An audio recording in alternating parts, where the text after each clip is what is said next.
On the Ghanaian scene, we have Pensa operating in more than 380 institutions. Wow.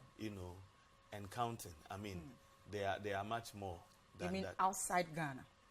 In Ghana. In Ghana. In Ghana. All right.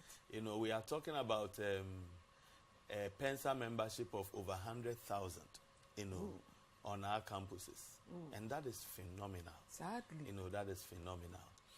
When you go to some of the external branches in the U.S., Pensa is very vibrant. I mean, taking over the church in the United States. The youth and Pensa in the U.S. is so vibrant. Currently, they have appointed some pastors who are working as campus pastors as well, and also managing PRWCs, and they are doing fantastic.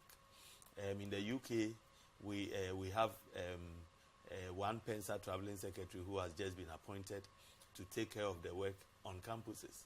And in many nations, we will say that the youth of the church, form a critical mass, of the church. If you go to the Church of Pentecost in Ukraine, I visited them about 4 years back, and you see that the whole church is Pensa.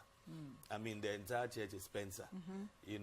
Mostly students. Yeah. The Church of Pentecost in China, I visited them 3 years ago, where Elder Patrick Adonu is. Apart from probably the Guangzhou PIWC, almost all the other branches are campus ministries, campus ministries. Ooh. And so you see that all over, when you go to many places, you see students, forming the critical mass of the church, and who are not taking a backstage, but who are involved, in the day-to-day activities of the church, introducing technology, to church life, exactly. and revolutionizing how church is done in the Church of Pentecost.